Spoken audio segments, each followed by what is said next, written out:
Hi, my name is Nadia and we're going to be doing an interview about A-level art with my art teacher, Miss Nutton. We're just going to speak about the first few weeks of A-level, like how is the transition from GCSE to A-level art? So it actually is quite a big jump. Although it follows the same structure assessment-wise and exam board-wise, we just expect you to sort of up the quality of the work, and maybe it's not quite as copy artist response and it's not as structured. Maybe it's a little bit more, it flows a little bit more, it's a bit more organic. You've got, I'm going to do this experiment and I'm going to play around with this, and here's a little photo shoot that I just did playing around with things. So we are looking for a little bit more in A-level, so you just need to sort of up your game and think outside the box a bit more. What type of testing is used in A-level that might be different to GCSE? It's just, again, it's the same. pretty much the same. It's pretty much the same. You have the time to prep the work beforehand. You know the theme that you're working with. You're expected to produce, depending on the if it's a mock exam, like an assessment mock, or if it's your final exam, which is obviously year 13. It's just practical work, working in silence, independently, no formal contact. It's really important what you've prepared beforehand. I'm sure you found that it's the nicest part of doing art at A-level and GCSE is that you know exactly what you're expecting, you know what you need to do, you can plan it all beforehand, literally down to exactly what you're going to produce, and then you just got to do that in the exam.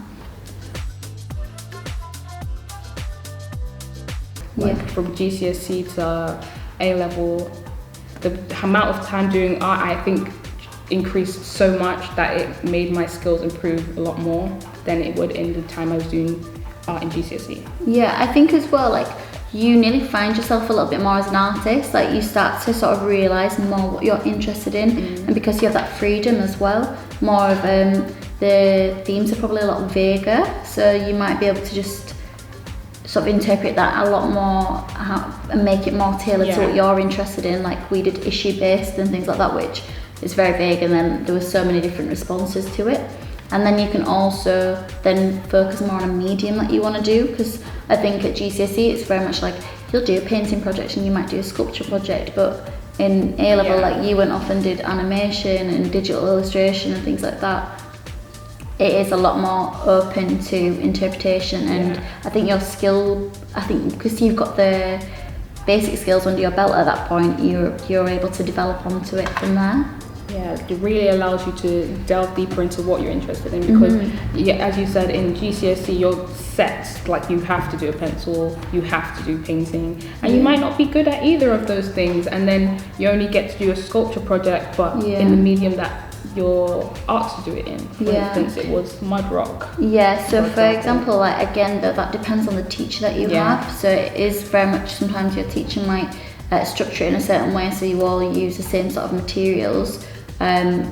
But you know, like I said, like with my class, my year, when they were in year 11, we didn't just have a sculpture project. I had photography, I had some digital illustration, I had sculpture, clay and so on, painting, drawing. Like, there was such a variety. As long as you're ticking the boxes of trying out different materials and so on, again, depending on what you're technically doing, because there's a difference between doing art and design and art, craft and design. So really make sure you read the specification of what you're actually doing, because sometimes there's some confusion in there. We even had a little bit of textiles in ours because we did art, craft and design, so people would maybe even like stitch into their photographs and so on. So it's a lot more open, I think. It's not as maybe it's not as, you're not stuck into you're not limited to those. You're not as limited. It's a lot more open for you.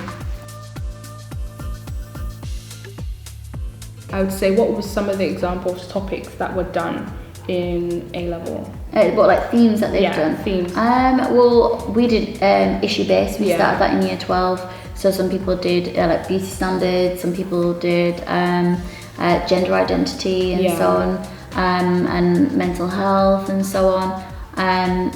I know that the year 12s this year, they did like a relationships project. So whether that was like relationships between people, relationships between objects or places. Like it was very, again, it's quite vague and it's open down to your interpretation.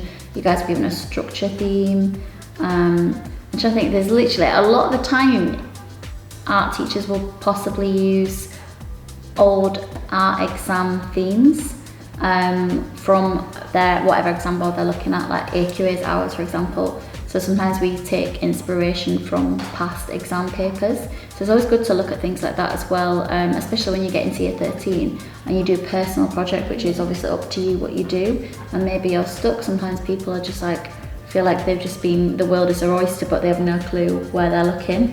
And it takes them a while to just pinpoint what they actually want to do it about. I think you struggled for a bit trying to work out what you wanted to do with theme art, didn't you? And then we settled on life and cartoon, didn't we then?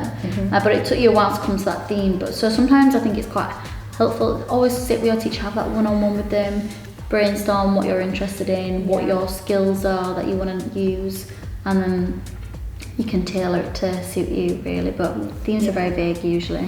Like when I chose life in cartoon, I knew what I wanted it to be, but I didn't know how I wanted it to be interpreted, if that makes sense. Because I interpret it in a way, but then everyone else is going to see it as different. But that's the beautiful thing about artwork as well. Like if you don't want to tell someone exactly what they need to see, because it's up to their interpretation. That's art. You know, you could have a blank white canvas and someone would be like, it's empty and there's nothing on it. It's incomplete. And some people are like, genius. It's like a fresh start in life or whatever, like blah blah blah. Like it's completely up to people's interpretation. It's always very open.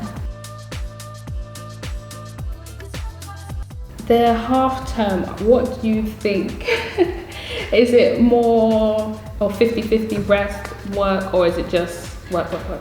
I mean, I think it's always important to give yourself a rest, because the last thing you want to do is run yourself down, especially if you've obviously got your other A levels going on as well. There's a lot going on. It's so important that you do give yourself that break, have that day trip out, or go off and see your friends, or go get some fresh air, or make doing the work as well part of like a bit of a rest sometimes. Like, you know, listen to some really like your favourite music while you draw, like sing your heart out, whatever makes you happy, have your favourite snack. Like do things that will make it still like enjoyable. But I do think it's really important that you are making sure, if you're not in school, that you're putting the time in at least that you would have done in school. So the 3 hours, you guys get, 6 periods, is it? Yeah. 6 periods of art in that time, plus maybe an extra 4 hours or so it's about 10 hours you should be really doing across that week. Half term is 9 days long.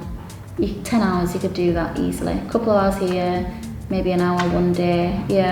It does sound a lot, but if you do it, at least do the bare minimum amount that you would have done in that week if you were in lesson time. But if you can do more, then obviously the more work you're going to produce and the higher quality it's probably going to be. Painting, once you sort of know how to paint, there's a lot that you can then do. But jumping from painting to digital painting, you'd be like, this is actually a completely different ball game altogether. It's not even a ball anymore. It's, you know what I mean? Like it's ice skating. Okay, so you need to like give yourself that time to learn properly how to use it the most practical way of doing it. Speak to your teacher before we're here to advise you. I feel like as an A-level teacher, it's a lot more of a collaboration where I discuss with you rather than being like, you need to do this. I'm like, oh, well, what do you think? So it's a lot more of a bounce off a teacher. But obviously, if we're like, I suggest that you don't try a brand new medium for your exam. You should have prepared before, then listen to them. But I think if they're telling you, no, don't do that, I think if you really want to do it, then you've got to try it out. But your exam time is not the time to pick to do something brand new and random. You did say that to me a lot and I still did it anyway. It didn't actually go that bad actually, the oil painting one. But I don't recommend it because it might go also horribly wrong really at the same bad. time. I've seen people having panic attacks and meltdowns in exams because they've not prepared themselves, thought they could wing it on the day and just end up in a ball crying on the floor somewhere. And then obviously they've wasted so much time crying and just stressing, so it's so much better to come prepared because then you're calmer, you just sit down, you know what you're doing, you get on. What other advice would you say to students who's thinking about choosing art as an A-level? I mean, obviously I think art is one of the most important things in the world. and I don't think the world would run without it. But genuinely pick it if you love it. Don't pick it if you're like, oh, I sort of enjoyed it, or if you did it in GCSE, I suggest that, you know, and you really loved it, then do it. Jumping from, say, year 9 and you didn't do A-level art, didn't do GCSE art, sorry, and then you try and jump to A-level, it's a huge jump and you might struggle. So obviously speak to your teacher before that taught you in year 9, if you can, if possible, or go speak to the art teacher that's probably going to teach you next year if you're going to do it. But only pick it if you really love it. Not necessarily if you want to do a career in it. No one's saying all your subjects you do has to be for a career, but I think art is always a good subject to have, because at the end of the day, a lot of these jobs in the future are going to be taken over by computers or some sort of system, but there's never going to be anything that can create like people can. And whether it's you're working in an advertising company, or you're working for, you know, I don't know, you want to be a therapist or something, there's always art can be used, and they always want creative minds, because you show problem solving skills, obviously general creativity, time management and so on. Those are qualities that you get from A-level art. I mean, some surgeons are sent onto art courses to practice that with their hands again, because it's practical skills, because obviously you learn you know, the knowledge based sort of stuff, but if you can't use your hands anymore, then you can't apply it. So it shows a lot of different skills. But like I said, make sure you really love it, because otherwise you're going to hate it at the end. And really your poor teacher is going to drag you through the A-level for 2 years, because it's 2 years as well. Unless you've been submitted for an AS, most now just do A-level, so you can't do a year and get a qualification for it. You've got to do the 2 years. Okay. I think that concludes the interview for this. Thank you for doing this with me. Thank you. Thank you for watching, and goodbye.